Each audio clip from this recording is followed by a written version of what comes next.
Hey guys, it's Vince from CG Vinyl Studio, and it is just about 9 o'clock, and we're over here and we are printing some large flames. Now guys, I want to show you something that I truly love. It's wonderful when you can work from home and you're making money on both ends, and I'm showing you it right now. And the beauty of this is the printers today look more or less like digital pieces of furniture. This thing is gorgeous. We get a lot of questions whenever someone comes over, but I can tell you right now, when you can do this and you get really good, you can see exactly what we're producing here. These are TrueFire flames. I've remastered these probably 3 times to get the color spectrum correct. The Epson P7000 is working its way.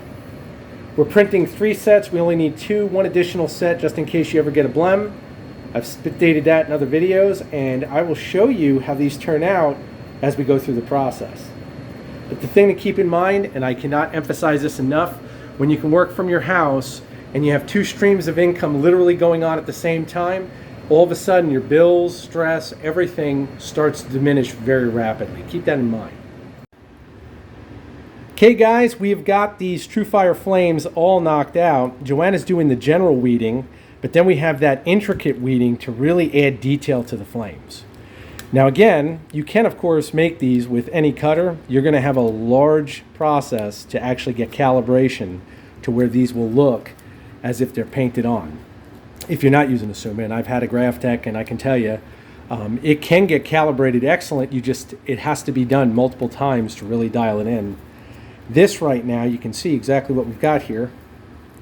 She's just lifting, and it comes right off. And now you have that mirror finish. And now she's going to go in between all of these little white areas.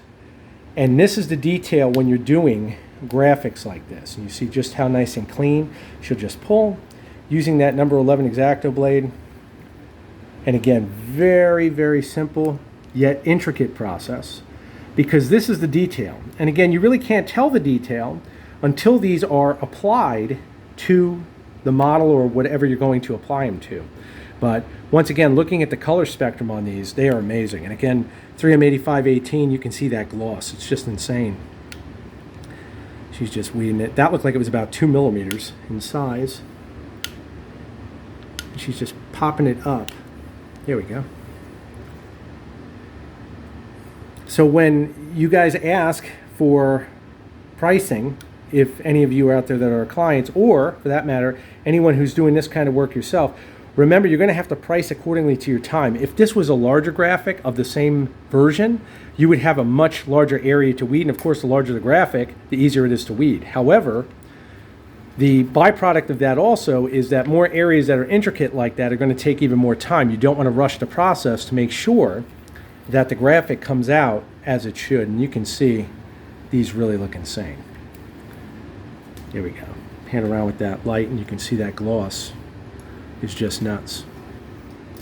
So now she'll give them transfer tape, and that transfer tape will allow them to lift the graphic off the sheet with just enough adhesive pressure to hold the graphic, but not enough that when they apply the graphic, it will release, giving them a finished product. And you can see exactly what we have there. So again, guys, I hope the video has been helpful. If you do have any custom projects, once again, don't be afraid to email Joanna or I. And if you have any custom ideas as far as vinyl sizes you require, laminate you require, or just general questions, we're always here.